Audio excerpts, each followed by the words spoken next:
Welcome to the Hot Dish, comfort food for Middle America. I'm Heidi Heitkamp. And I'm Joel And Heitkamp. I'm Joel Heitkamp. Well, Joel, it's great to have you on today. Good to be with you, Mary. Well, you're going to be jealous because I had a conversation with Adam Frisch, the Democrat in Colorado who almost beat the MAGA darling, Lauren Boebert, in 2022. He came so close that she skedaddled out of the district. Now she's running in a very tough primary in another district in Colorado. But what was important, I think, about our conversation was not his 2022 race, but his 2024 race, because he's doing exactly what we hope will happen in politics. He's trying to encourage people to vote for him and not just vote against someone else. And so it'll be interesting to see how well he does. Well, and he's right to do that. I mean, that's the high road, and hats off to him. You know, he's probably the guy that can get the job done. He almost did get the job done last time. He forced her to kind of run. And I don't understand the rules in Colorado where you don't have to live in your district and you can go ahead and run in another district. But my guess is between now and then, Boebert, whatever you're calling her today, is probably not going to be going to any musicals. Well, I don't think she's coming back to Congress because I don't think she can make it even through her Republican primary. And so it'll be interesting to see. Adam claims that there are people in the primary who are to the right of her. Oh, wow. How in the world could that be? I know.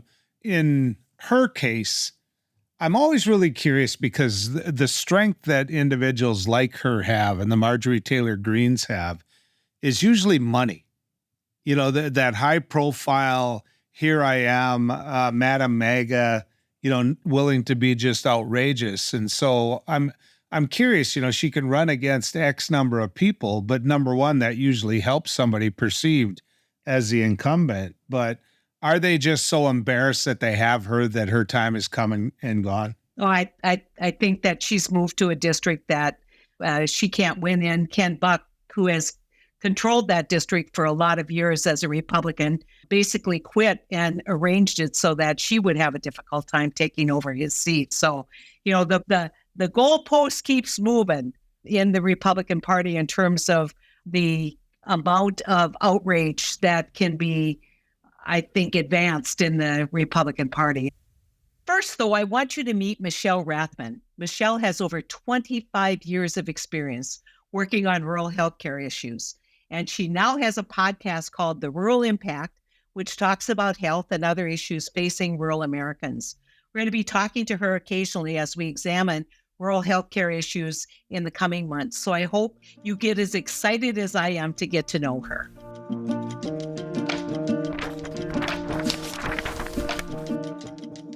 My name is Michelle Rathman, and I am a rural health strategist, communications, and community engagement expert, and an advocate for equitable health policy for rural and remote communities. These are commonly known for their older, sicker, poorer, and in many places right now, shrinking populations. I launched the Rural Impact podcast about a year ago after hosting a different rural-focused podcast for 3 years. I felt it was needed because we have a goal that's very, very simple. We help listeners connect the dots between policy and rural, absolutely everything that we can think of that we have time to talk about, you know, aside from covering many layers of rural health, because that is my life's work. We take deep dives into topics like rural housing and homelessness. We talk about access to food, transportation, broadband, of course, is a big subject. Economic development. And another, you know, really emerging issue that we're hearing so much about is high quality rural education. And that includes post-secondary education and training opportunities for adults, apprenticeships and things of that nature. And later this year, we are going to be doing a series on the rural vote. And we know that this gets a lot of attention these days, but as I said earlier, our focus is purely on the policy. There are so many critical issues, healthcare issues facing rural Americans today. And to get to the solutions, I think it's really first important to understand the root of the challenges. And because this is where the opportunities can be unlocked. So I serve on the National Rural Health Association Policy Congress. And our 2024 agenda has 3 very clear priorities that speak to the heart of the critical issues. And the first is really focused on the need to invest in a strong rural safety net. And by that, I mean we need to invest in programs that expand access to health care, improve health outcomes, and increase the quality and efficiency of healthcare delivery in rural America. Over 165 rural hospitals have closed or have discontinued inpatient services since 2010, and over 50% of rural hospitals today are operating with a negative margin and therefore so vulnerable to closure. So it is a critical issue. And I would say the second, we have to reduce the rural healthcare workforce shortage. We've been hearing about it. It does not matter how many beds a hospital has. It does not matter the number of parking spaces at a rural health clinic. Without healthcare providers, including physicians, nurses, techs, IT staff, maintenance, you name it, patient needs cannot be met. It's that simple. And then the last thing I think, which again is kind of a bundle here, the third critical issue is addressing the rural decline in health and life expectancy and rural equity. That's a lot, but it's also tied together. And much earlier, I mentioned the association of older, sicker, poor with rural. And we say that not to be cliche, it's true. That is the majority of the population, not everywhere, but in most rural places.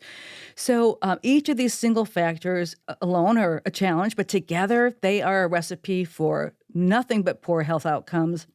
The good news is there's this saying where there is a will, there is a way. And there is a lot of really great things happening because I think the one thing that's so exciting to me is that we are seeing so much collaboration, cross-industry collaboration, because like, for example, the Rural Partners Network, which is run through the USDA Rural Development, they have agencies, Department of Labor, Department of Health, Department of Transportation, Department of Education, so many agencies working together to kind of pool resources and technical assistance. So I would say that there's a lot of communities out there, and there's a lot of case studies for what can work because there is not one size fits all. What I see working is when it's not so prescriptive and communities are able to engage someone to help them identify their most critical needs. Okay, it might be transportation. It might be, bringing cancer care to a community. But I will say some of the innovative things really evolve around technology and funding for that technology. It goes back to that real safety net. We can deliver care via the internet. And there's some great community collaborations, a rural grocery initiative out of Kansas that's focused on closing the food care deserts, the 100% community out of New Mexico that's got 18 counties participating and making sure that every community has the 5 services they need to thrive and survive. All of that takes policy that spurs funding, and we can't negate whether it's city, local, or federal. All of this is really boils down to policy and the priorities of those who make the decisions in the rooms that we are not in. The challenges that we face in rural America, where healthcare is concerned, cannot be contained. That cat is out of the bag. We are at a place right now where the implications and the impact, it's like a domino effect that's happening. So we have to say, and look at it logically, federal budgets, the appropriations that come from Congress. I'm very involved every year doing my civic duty and going to Washington and laying out the case for rural health. It is incumbent upon us to be informed and not expect this to be solved alone. Each of us need to participate, in my view, and we're working to make that easier.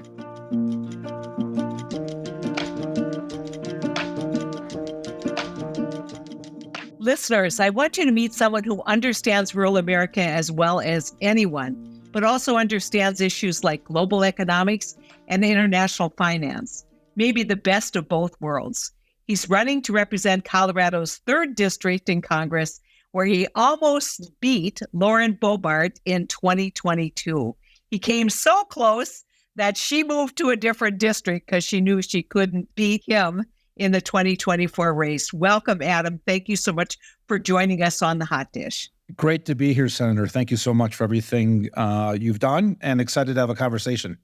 Well, your history is so familiar to those of us who grew up in rural America. Maybe you can tell us a little bit about how you were raised and how you got a passion to help people who maybe don't have a voice in this government. Well, it's been kind of a windy road from both my parents growing up in northern Minnesota. My dad grew up in the Iron Range of Virginia, Minnesota, an old mining town close to the Boundary Water Canoe area as well. And my mom's grandparents came over from Europe as well and opened up a cattle trading business. They happened to move out to the very northeast part of Montana.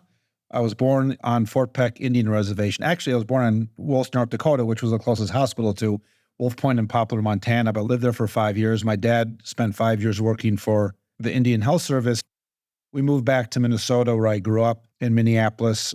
I spent probably a little too much time on the ski slopes, ended up going out to the University of Colorado, where I was going to ski race, and I ended up getting hurt, but loved it so much to be out in the middle of the mountains of Colorado. And then I found myself waiting tables in the center of Manhattan in New York City. And I was there for about 12 years. I did about a year and a half of waiting tables and kind of fell into getting involved with some asset management, money management for a couple of years. Then the last 8 years of my time in New York, I was very involved with the global foreign exchange, currency, interest rate, derivative trading. I think I went to about 30 or 40 countries, a lot of time in Asia and Africa, Middle East, Latin America.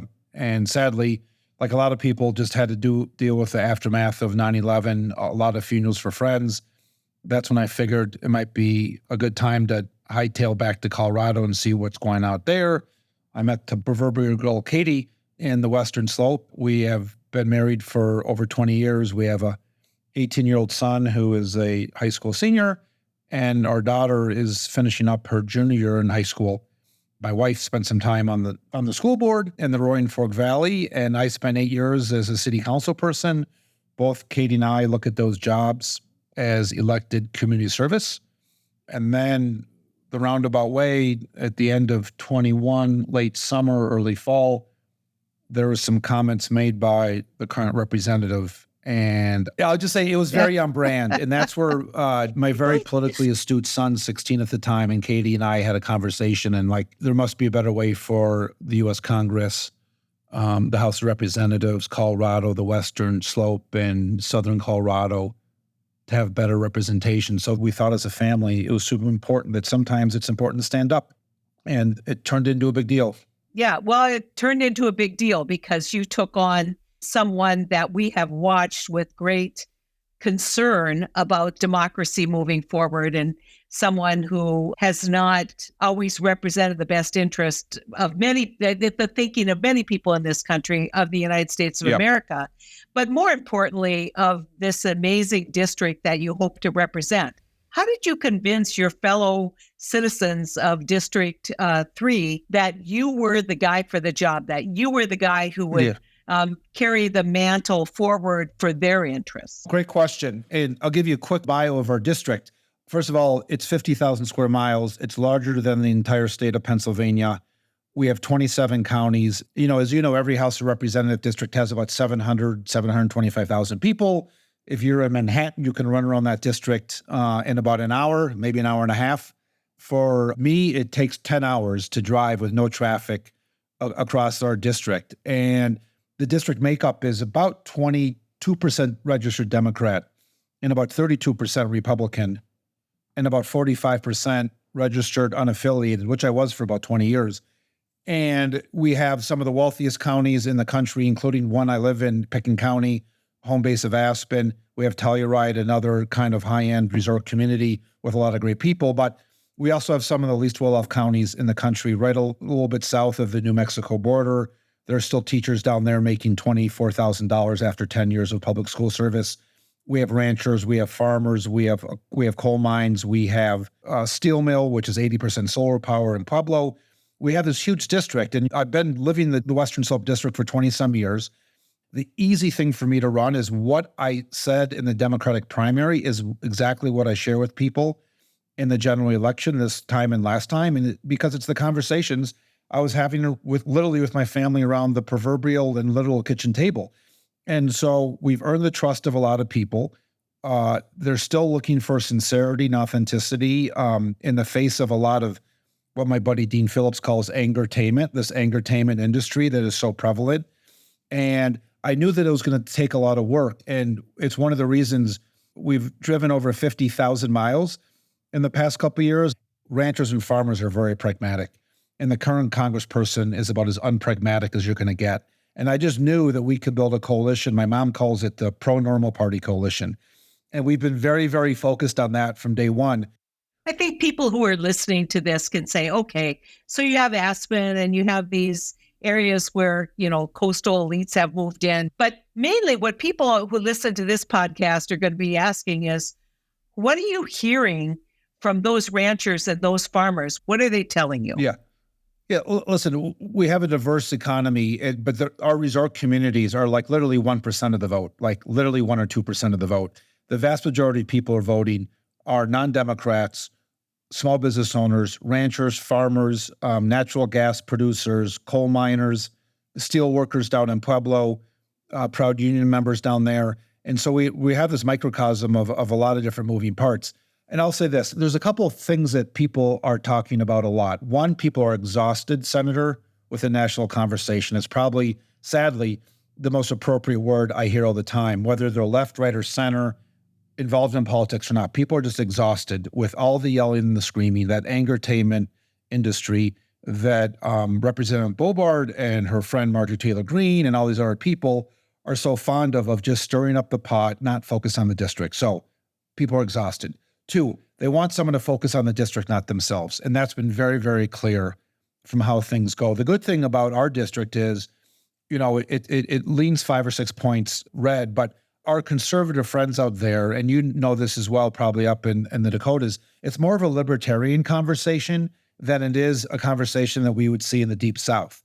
And so they're not interested in the yelling and the screaming about who people marry, who people love. Our district CD3 has been pro-choice for over 20 some years. They just want to be left alone to raise their families, build their communities, and just get back to the common sense of making sure that they're left alone to do what they want to do. And we're producing counties, and our producing counties sometimes need to push back against those counties that are in the consuming side of things.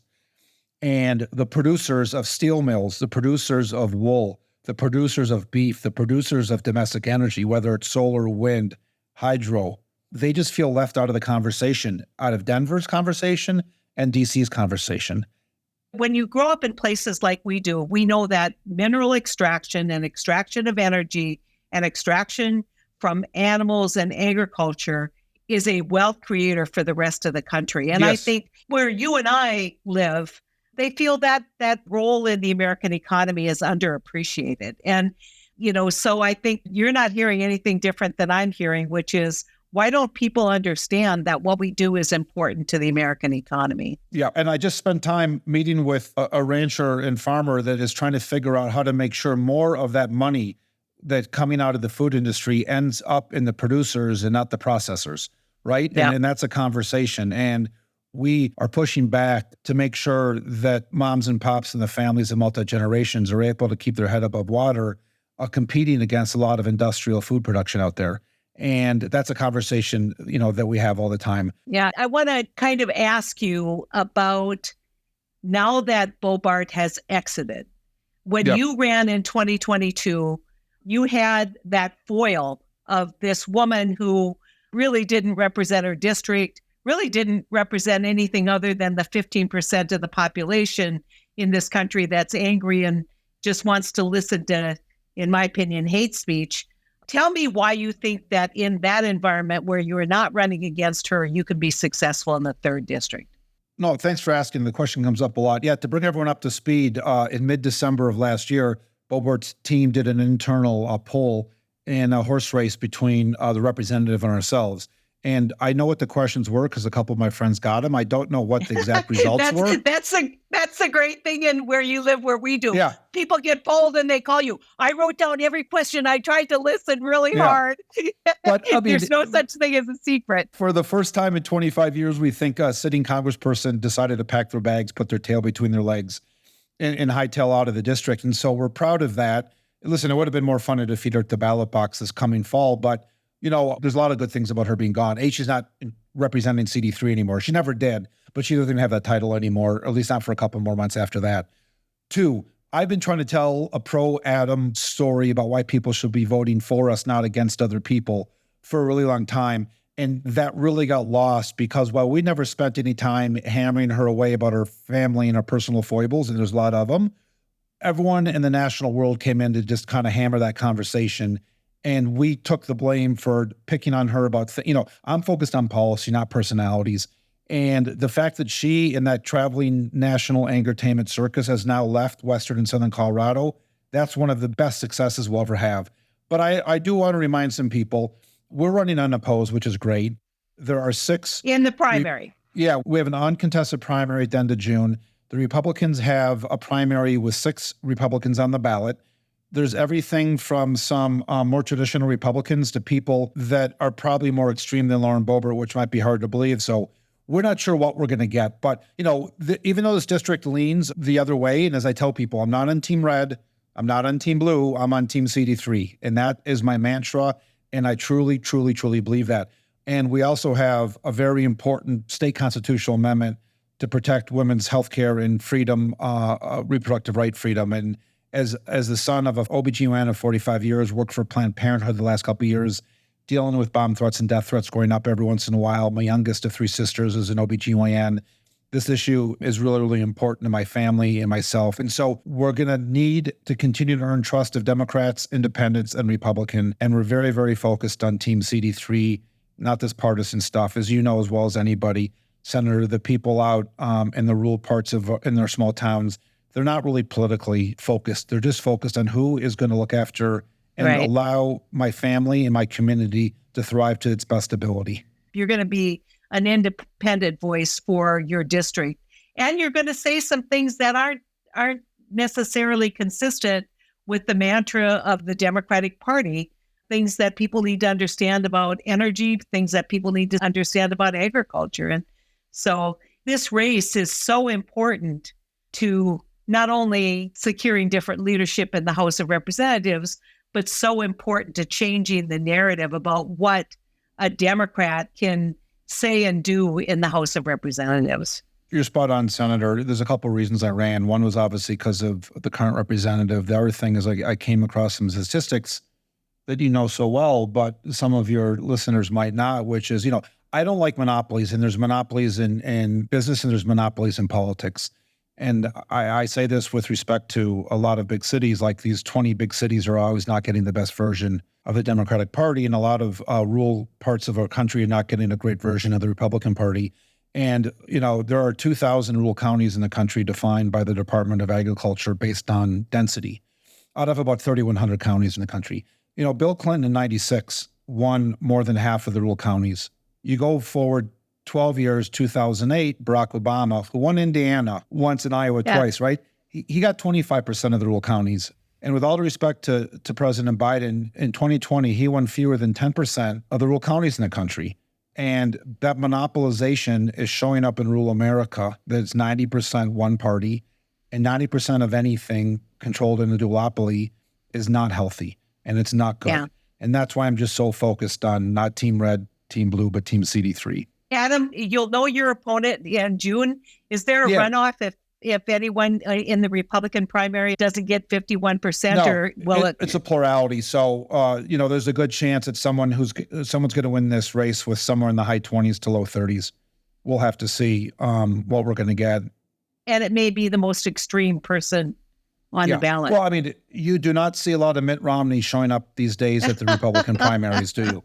We're focused on telling why people should be voting for us. And wherever the chips fall, there's a libertarian and there's a couple other variety of people that will be in the race. But it doesn't change our story. And it doesn't change the miles that we've put on. I mean, we've just hit 50,000 more miles since we started this whole journey back in February of 22. And it's great to have conversations with you. Well, terrific. And look forward to seeing you join us as a congressman from Colorado's 3rd District. Thank you so much, Adam, and good luck to you. Thank you, Senator.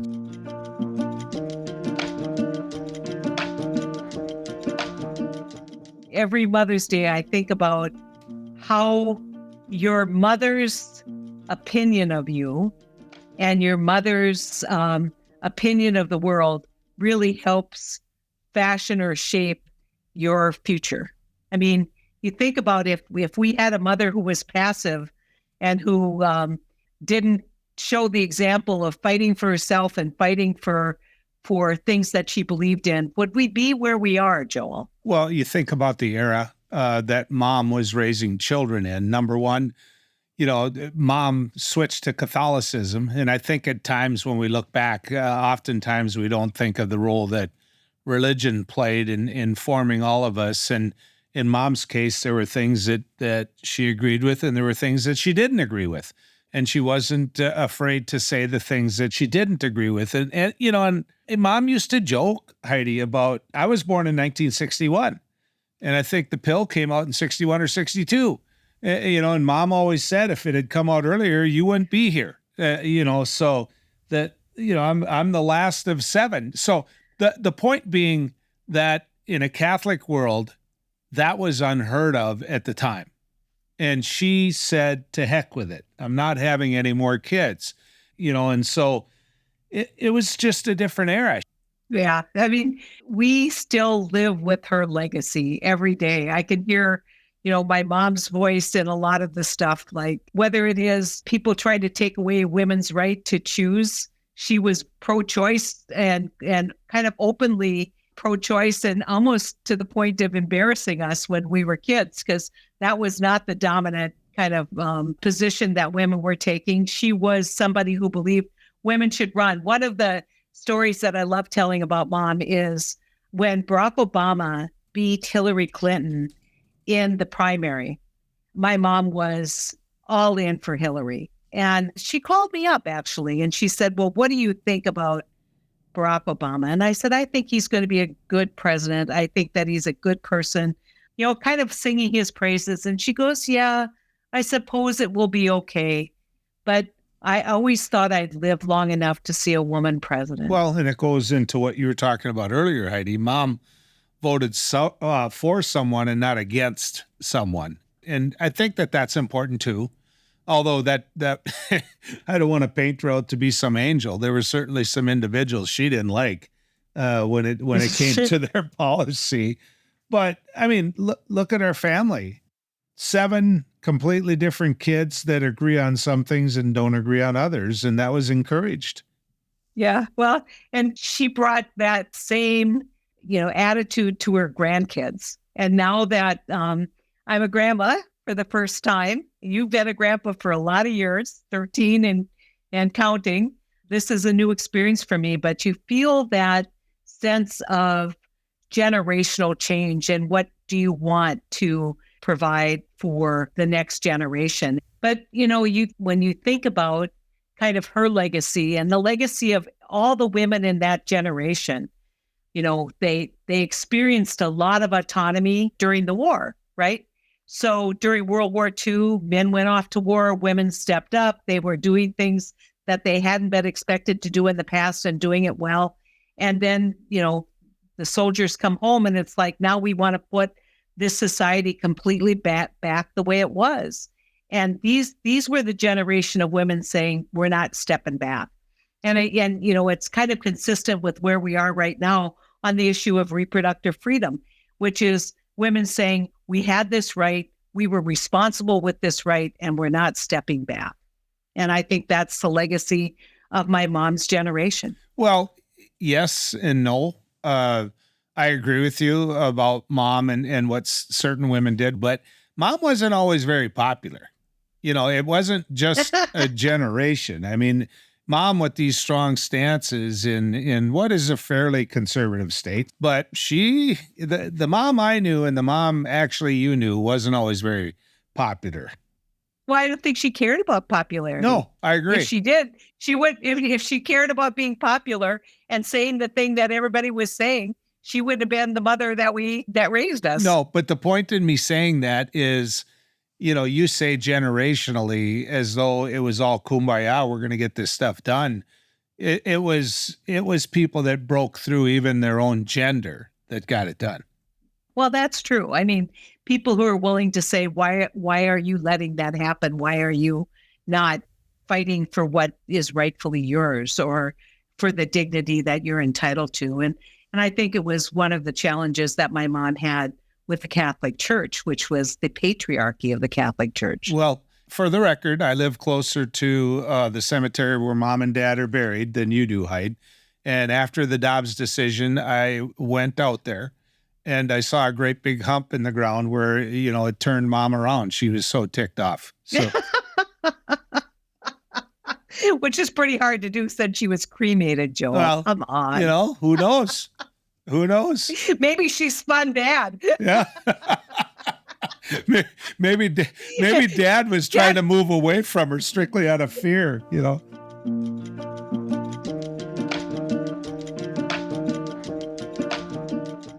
Well, listen, Joel. So we've got this summit coming up for one country. And I hope that all of the people who listen to our podcast have a chance to listen to what I think is really quite a remarkable program. The conference that we're holding is about rural America's role in moving our country forward. And it is going to be virtual, all virtual, June 4th, 5th, and 6th. And so I think it's going to be absolutely interesting to people who, number one, live where we live in rural America, but also people who want to know more about what are the issues of rural America and how do they play out coming in this next election. Well, and those conversations are needed. I mean, that's been your mission and why you guys began One Country and why I'm kind of proud that you've included me with some of this conversation. This podcast, the people that are listening to it, and obviously there's getting to be more and more. What's great about this podcast is as people listen to it, they understand that there's progressives in rural America, and actually there's individuals that they can connect with whether or not they're Republican or Democrat. So it's achieving some of the goals you set out. Yeah, and it also is hopefully educating on some of the issues that we're going to be talking about at the summit, which is energy, the economic interests of rural America, and what's the future of agriculture. And we're going to have panels on issues that you may not think affect rural America, but they do. Paid family leave, rural health care, the fentanyl crisis, and a whole lot more. And so, we take up a lot of space in America, rural America does, and we aren't a one monolith, racially, economically, or even politically. And so I think it's always good to reintroduce the country to rural America. And you're right. It isn't just here in the upper Midwest where I live. I mean, you get around the world more than I do, but what I was surprised at is how much we still mirror each other, whether we're in the Northern Plains, the Southern Plains, we just have more in common than what we have not in common.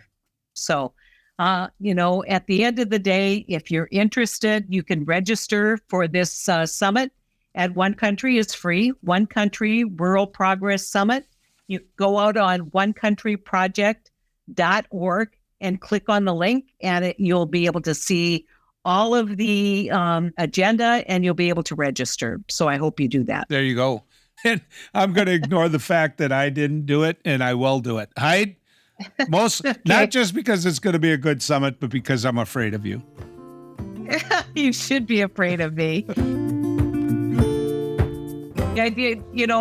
Joel, sign up. I think, for so many people, and this too, traveling around and being in other parts of the country, they just they think they can't possibly understand rural America. But when they hear, hey, listen, there's families who really care about mental health. There's families out there who really care about making sure that their kids are getting a good quality education. It's 98% of what we care about in this country doesn't have a D or R behind it. It has a family behind it. And so let's join together, get educated, and then realize we are just one country. You bet. I'm all in. And thank you for joining us today on The Hot Dish, which is brought to you by One Country Project, making sure the voices of the rest of us are heard in Washington. Learn more at onecountryproject.org. And we'll be back in 2 weeks with more Hot Dish, comfort food for Middle America.